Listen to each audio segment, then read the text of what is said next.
Halo pemirsa, kembali di Newsline, kali ini bersama saya Gadis Bianca. Bagaimana kabar Anda nih pemirsa? Sudahkah Anda menyiapkan makanan untuk berbuka puasa nanti? Pastikan selain sehat, juga tentunya harus halal ya pemirsa. Nah, bicara soal halal pemirsa, saat ini pemerintah melalui Badan Penyelenggara Jaminan Produk Halal atau BPJPH Kementerian Agama, kali ini tengah melakukan pemberlakuan kewajiban sertifikasi halal untuk produk makanan dan minuman, bahan pangan, serta produk hasil dan jasa penyembelihan. Termasuk pelaku usaha kecil dan menengah pemirsa UMKM juga wajib memiliki sertifikat halal pada produknya, paling lambat tanggal 17 Oktober 2024 atau sebelum 18 Oktober 2024. Nah, untuk itu penting memperkuat sinergi kolaborasi untuk menyambut implementasi kewajiban sertifikasi halal tersebut, termasuk juga oleh perusahaan. Nah, kita akan berbincang mengenai pentingnya sertifikasi halal ini bagi stakeholder termasuk juga konsumen. Untuk itu sudah hadir bersama kami di studio Kepala Badan Penyelenggara Jaminan Produk Halal atau BPJPH, Bapak Muhammad Akil Irham, dan juga Head of Regulatory Affairs Danone Indonesia, Ibu Prima Sehan Putri, serta selebriti dan juga moms influencer Zizi Syahab. Selamat siang Bapak, Ibu, Mbak Zizi, sehat semua? Sehat, alhamdulillah. Alhamdulillah. Nah, tetap puasa ya, alhamdulillah, insya Allah kita puasanya lancar. Amin. Baik, saya langsung saja ke Pak Akil terlebih dahulu. Pak Akil, kita bicara soal sertifikasi halal. Nah, bicara soal sertifikasi halal terhadap produk-produk pangan dan lain sebagainya, seberapa penting sih Pak urgensitasnya untuk sertifikasi ini dan tujuan serta manfaatnya untuk konsumen seperti apa? Ya, untuk konsumen yang pasti untuk memberikan rasa nyaman, aman, tenang, dan memberikan kepastian kepada konsumen akan hak-haknya untuk mengkonsumsi produk-produk halal gitu kan. Jadi memang bagi konsumen itu tentu referensi utama bagi mereka, apalagi menghadapi bulan suci Ramadan begini ya. Dan bagi pelaku usaha, sertifikasi halal itu penting untuk meningkatkan nilai tambah, daya saing gitu kan untuk produk-produknya agar dikonsumsi oleh para konsumen, para pembeli gitu. Tadi disebutkan wajib halal Oktober 2024 itu untuk penahapan pertama ya, khusus untuk produk makanan, minuman, jasa sembelihan dan hasil sembelihan. Untuk produk-produk lain itu dilakukan secara bertahap nanti untuk tahap kedua untuk kosmetik, obat-obatan dan barang gunaan. Jadi saat ini kita sedang menggencarkan, yang mengintensifkan seperti yang sudah kita lakukan sejak 4 tahun yang lalu. Karena kita dikasih ruang 5 tahun untuk melakukan sosialisasi, literasi, ya, edukasi, publikasi. Bahkan kita juga memberikan fasilitasi pembiayaan untuk pelaku usaha mikro dan kecil UMKM supaya mereka mau mendaftarkan produk-produknya dan itu dibiayai oleh BPJPH maupun oleh fasilitasi kementerian lembaga maupun pemerintah daerah secara gratis gitu ya. Kalau pelaku usaha besar menengah tentu mereka punya kemampuan sendiri, punya SDM yang cukup sehingga mereka bisa mengurus sertifikasi halal secara mandiri. Sementara yang mikro kecil, pedagang kaki lima, gerobak, segala itu kita lakukan pendampingan, edukasi, lalu kita biayai ya mengurus sertifikat halalnya secara gratis gitu Mbak. Oke. Jadi memang sudah dari 2019 ya, upaya 2019. Sertifikasi halal ini berlangsung begitu. Nah, bicara dari sektor industri sendiri, Bu Prima, perwakilan dari Danone Indonesia, tanggapannya seperti apa sih Bu untuk gaya hidup halal di Indonesia dan peran aktif dari perusahaan sendiri untuk menciptakan ekosistem halal di Indonesia seperti apa? Oke. Sebagai negara muslim terbesar di dunia, Mbak, Indonesia tentunya punya potensi besar untuk membentuk ekosistem halal itu terjadi. Jadi dari kami sebagai sektor industri sebenarnya menyambut baik gitu kan inisiatif ini, karena kami percaya dengan menjamin kehalalan produk, kita kan memberikan produk yang halal kepada konsumen yang semakin aware, yang semakin mengerti tentang kebutuhan produk halal dan juga permintaan produk halal yang semakin tinggi juga di luar gitu kan. Kita percaya kalau kita bersama-sama membangun ekosistem halal ini tentunya akan berdampak membuat pertumbuhan ekonomi juga di Indonesia nantinya. Jadinya itu suatu yang sangat kita harus kita bangun bersama-sama. Ya, selalu didukung begitu ya Bu ya. Nah lalu apa saja yang kemudian sudah dilakukan Danone Indonesia untuk memastikan produk-produk yang dihadirkan ini halal dan thayyib Bu? Oke. Danone Indonesia selalu mematuhi peraturan yang berlaku di Indonesia, baik itu yang terkait dengan keamanan pangan ataupun dalam hal ini kehalalan produknya dengan sertifikasi halal. Jadi kami menerapkan di dalam operasional bisnis kita sehari-hari, kita menerapkan halal value chain, di mana kami selalu memastikan kehalalan produk nggak cuma di akhir gitu kan, tapi selalu dari sektor hulu sampai ke hilirnya gitu, dari proses bahan bakunya kita lihat berasal dari sumber yang bisa dipercaya gitu kan. Terus selama proses produksi kita juga melihat bahwa prosesnya, lingkungan produksi gitu kan, dan juga sumber daya manusianya itu terbebas dari najis, dari haram gitu kan, dan juga mengikuti semua requirement untuk halal produk gitu kan, sehingga nantinya ketika kita melakukan sertifikasi halal, tentunya produknya bisa mendapatkan sertifikasi dengan mudah gitu, dengan aman. Oke, baik. Jadi dipastikan dari hulu ke hilir sampai hasilnya diterima oleh konsumen ini dipastikan halal dengan produksi yang memang sesuai dengan standarnya begitu ya. Baik. Kalau dari Mbak Zizi nih, Mbak Zizi sebagai konsumen, sebagai ibu, tentu kan ingin memberikan produk-produk terbaik untuk keluarga begitu ya. Dengan adanya sertifikasi halal ini, seperti apa tanggapan Mbak Zizi? Lebih tenang pastinya, lebih merasa aman dan juga nyaman. Apalagi kalau kita datang ke market, udah ketahuan apa yang mau dibeli, produk seperti apa yang harus dipilih, dan dengan adanya sertifikasi halal ini jadi acuan aku untuk membeli produk.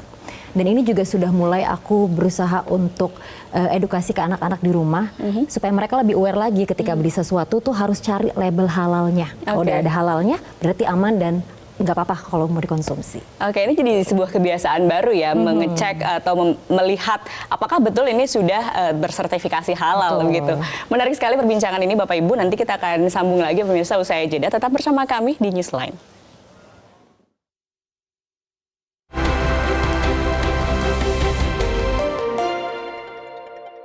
Didukung oleh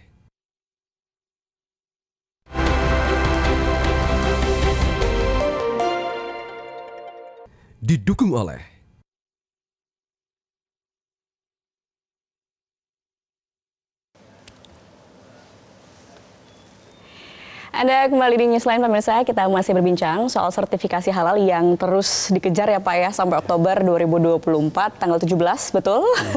Oke, Pak Akil, seperti apa sih sebetulnya kolaborasi yang dilakukan BPJPH terhadap stakeholder mungkin dari industri perusahaan dan lain sebagainya untuk memperkuat penyelenggaraan jaminan produk halal itu sendiri Pak? Iya.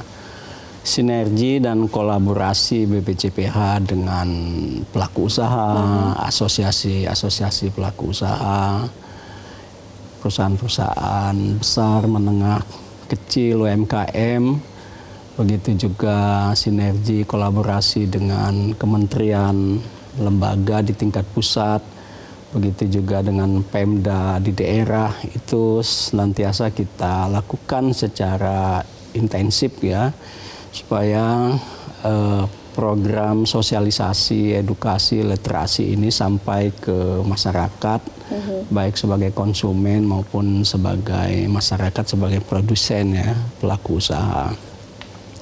Nah ini sudah kita lakukan sejak 4 tahun yang lalu, dan selain itu sinergi kolaborasi ini bukan hanya dari aspek sosialisasi, edukasi, publikasi, tapi juga pembiayaan ya. Karena keterbatasan anggaran BPJPH, tentu kita mengajak perusahaan, BUMN, ya, perbankan, kemudian kementerian di tingkat pusat, Pemda di daerah untuk juga membantu membiayai sertifikat halal untuk pelaku usaha mikro dan kecil. Bagi UMKM binaan mereka ya, binaan mereka kan biasanya instansi-instansi itu kan punya UMKM binaan. Nah, binaan-binaan mereka itu juga perlu dibantu fasilitasi pembiayaannya. Termasuk juga rumah potong hewan, rumah potong unggas yang milik Pemda di daerah. Ini supaya difasilitasi anggaran APBD Pemda di daerah.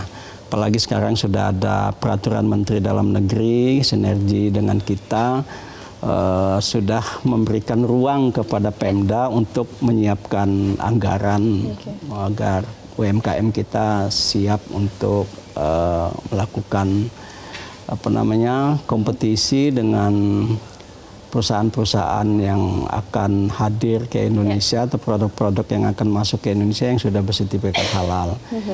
Supaya mereka tidak ketinggalan gitu ya, tidak habis waktu juga gitu kan. Nah ini tinggal waktunya kan memang sangat singkat, tinggal 7 bulan lagi. Jadi kita menghimbau kepada semua pelaku usaha, khususnya UMKM, supaya segera mendaftarkan produk-produknya agar mendapatkan sertifikasi halal. Karena konsumen sekarang makin aware. Tadi Mbak Zi mengatakan bahwa saya kalau nggak lihat logo halalnya nggak mau konsumsi, nggak mau beli. Nanti kan produsen rugi sendiri loh kalau nggak dibeli sama konsumen. Ya. Apalagi sekarang halal sudah menjadi gaya hidup masyarakat. Dan jangan khawatir, ternyata dukungannya juga banyak dari berbagai pihak, termasuk pemerintah daerah ya Pak ya. Sekarang mau apa lagi? Udah dikasih kemudahan, sertifikat berlaku seumur hidup, biayanya murah, bahkan gratis, tidak bayar untuk UMKM gitu kan. Ya sekarang mestinya lebih antusias. Ya, baik, kita harapkan begitu antusiasme dari produsen maupun juga pengusaha kecil UMKM ini juga bisa terus mendorong ekosistem halal di Indonesia lebih maju lagi gitu ya. Bu Prima, kalau kita lihat ini kan memang sudah berjalan beberapa tahun ya. Nah, dampaknya apa sih Bu dari inisiatif Danone Indonesia sendiri terhadap industri halal di Indonesia? Kalau dari kami, ya tadi kan sudah beberapa tahun itu benar Mbak, jadi sebagai perusahaan penyedia produk hidrasi sehat gitu dan nutrisi, kita selalu menjunjung halal gitu. Tapi dengan tadi requirement dari BPJPH untuk Oktober ini kan semua makanan dan minuman, tidak cuman perusahaan besar aja. Kami juga melakukan peran Pak Akil untuk untuk berperan gitu kan untuk UMKM. Kita punya program dengan Badan Pemeriksa Halal Muhammadiyah untuk membantu UMKM yang merupakan program damping dari kami. Itu kita sosialisasikan, kita bantu sertifikasi dan juga pendampingan ketika mereka sertifikasi. Alhamdulillah sampai saat ini sudah lebih dari 250 UMKM industri yang sudah bisa kita berikan sertifikasi halalnya Pak Akil.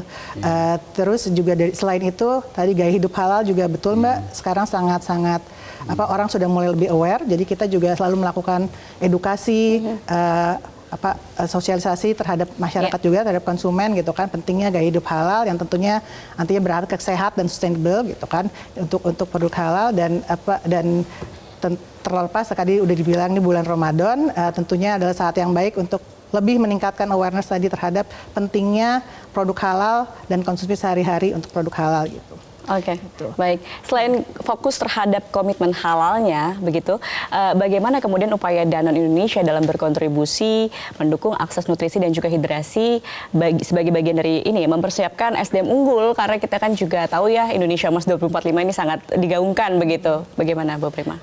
Tentunya kita juga mendukung untuk generasi emas tahun 2045 itu, dan salah satu program juga yang kami lakukan adalah meningkatkan kesehatan masyarakat Indonesia secara general gitu kan. Salah satu inisiatif kita itu adalah bersama cegah stunting, di mana itu program menyeluruh dengan beberapa stakeholder terkait juga, jadi nggak cuma sendirian, yang terdiri dari 3 pilar. Yang pertama adalah pola makan, jadi yang kedua pola asuh, dan yang ketiga adalah sanitasi. Jadi untuk pola makan kita punya beberapa program unggulan juga, di mana kita berusaha memberikan edukasi kepada masyarakat untuk selalu makan yang sehat dengan gizi seimbang. Ada beberapa programnya itu ada isi piringku, di mana kita memberikan untuk satu piring tuh yang bagus seperti apa sih kontribusinya, karbohidratnya, proteinnya dan sebagainya. Itu terus juga ayo minum air, karena ternyata masyarakat Indonesia secara general belum cukup minum airnya gitu kan. Dan juga warung anak sehat, di mana itu adalah jajanan anak-anak yang lebih sehat lah untuk sehari-harinya mereka. Itu di pola makan. Di pola asuh, kami juga memberikan edukasi untuk bekerjasama dengan mitra terhadap orang tua, juga guru-guru PAUD, dan juga remaja yang nantinya akan jadi ibu, terhadap pentingnya pendampingan, pentingnya gaya asuh yang baik untuk memastikan anak-anak bisa tumbuh kembang dengan baik juga. Dan yang sanitasi tentunya tanpa sanitasi yang baik, tanpa akses air minum yang baik gitu kan, tanpa akses air yang cukup, kita tidak bisa hilang dari problem stunting di Indonesia. Karena dengan tidak adanya akses air yang baik itu tidak bisa memberikan nutrisi yang cukup juga untuk masyarakat. Semua program ini harus berkesinambungan ya. Betul, Bu. Oke, baik. Mbak Zizi, sebagai ibu, sebagai mom influencer begitu, boleh dong kasih tipsnya gimana sih Mbak Zizi ini memilih produk-produk yang bukan hanya sehat, tetapi juga halal, mengajak pemirsa untuk bergaya hidup halal. Seperti apa? Sebelumnya aku punya hashtag nih. Apa? Hashtag halal is my lifestyle. Hashtag nggak halal, nggak gaya. Oke. Jadi halal is must. my lifestyle ya? Betul. Jadi Is must. Oke. paling pertama itu ke anak-anak dulu, karena sebelum kita bisa menginfluence orang banyak, yang paling utama adalah keluarga. Jadi aku edukasi diri sendiri, terus ke anak-anak juga. Yang paling penting untuk memilih produk halal adalah kebersihannya, terus juga bahan bakunya, komposisinya seperti apa, terus juga hidrasi. Seperti yang tadi Ibu udah bilang, memang benar deh, hidrasi buat kita orang Indonesia tuh sekarang agak lumayan memprihatinkan. Jadi sebenarnya bukan karena sumbernya kurang, tapi memang dari kitanya sendiri kurang aware tentang hidrasi diri. Jadi ya buat anak-anak lagi dipaksa untuk minum yang banyak, dan juga nutrisi makanan itu juga harus dipenuhi, dan edukasi itu lagi. Jadi selain edukasi tentang bagaimana memilih makanan atau produk yang halal, nah ini juga bisa berkaitan dengan nilai-nilai agama atau moral. Baik, edukasi penting ya, dan itu juga akhirnya membangun kebiasaan. Setuju. Oke, baik. Nah, Pak Akil, tadi Bu Prima sudah sampaikan bahwa ada yang namanya halal value chain. Jadi dari hulu hingga hilir ya dipastikan bahwa produk itu diproduksi dengan halal, begitu dipastikan halal. Kalau dari BPJPH sendiri melihatnya perusahaan-perusahaan sejauh ini seperti apa sih evaluasinya? Kalau perusahaan saya kira sudah mendunia ya. Baru-baru ini Salam Gateway dari Dinas Standar itu melonsing berita top 30 perusahaan dunia yang memproduksi produk-produk halal. 15 perusahaan itu disabet oleh Indonesia. Jadi ini adalah berita gembira. Ya kita ya? Jadi berita gembira bahwa kalau Bapak Presiden menargetkan Indonesia di tahun 2024 menjadi produsen halal di dunia, itu udah lebih cepat, Pak. Di tahun 2023 akhir tahun yang lalu itu sudah tercapai 15 dari 30 perusahaan dunia itu, 15-nya di perusahaan-perusahaan Indonesia yang sudah berproduksi halal. Nah, itu satu. Kemudian yang kedua dari aspek hulu halal hilir. Hulu, hilir, halal namanya. Hulu, hilir, halal. Ya, 3H tuh. Ya, 3H. Itu yang untuk penahapan pertama ya, untuk makan minuman memang kita sekarang lebih konsentrasi kepada UMKM. Ya. Kalau perusahaan besar sudah top lah gitu ya.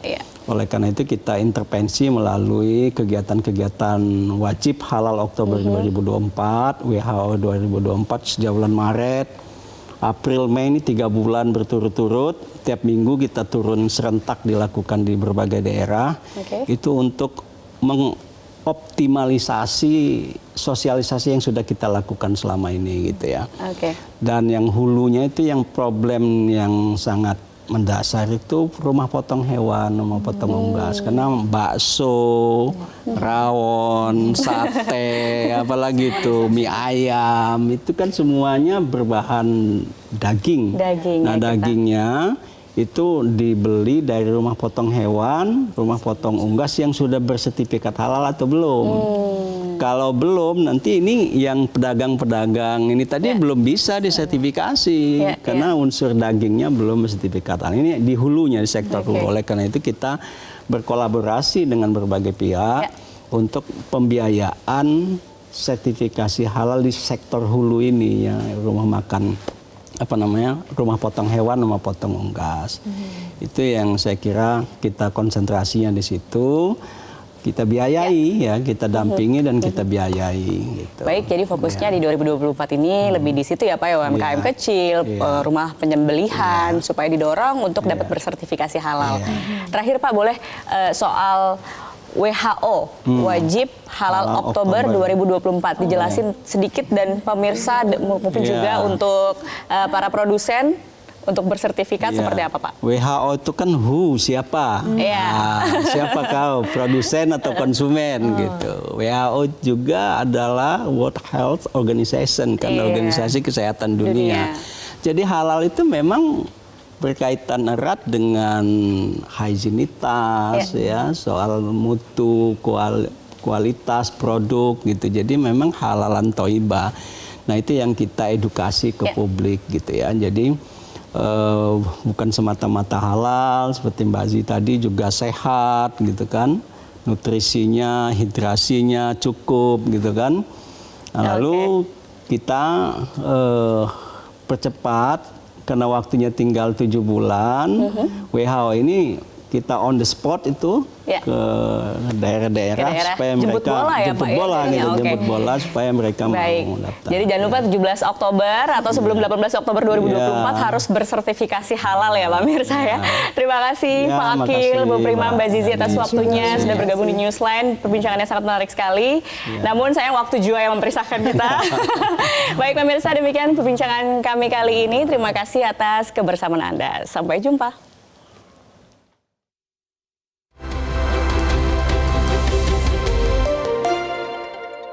Jelajahi cara baru mendapatkan informasi. Download Metro TV Extend sekarang.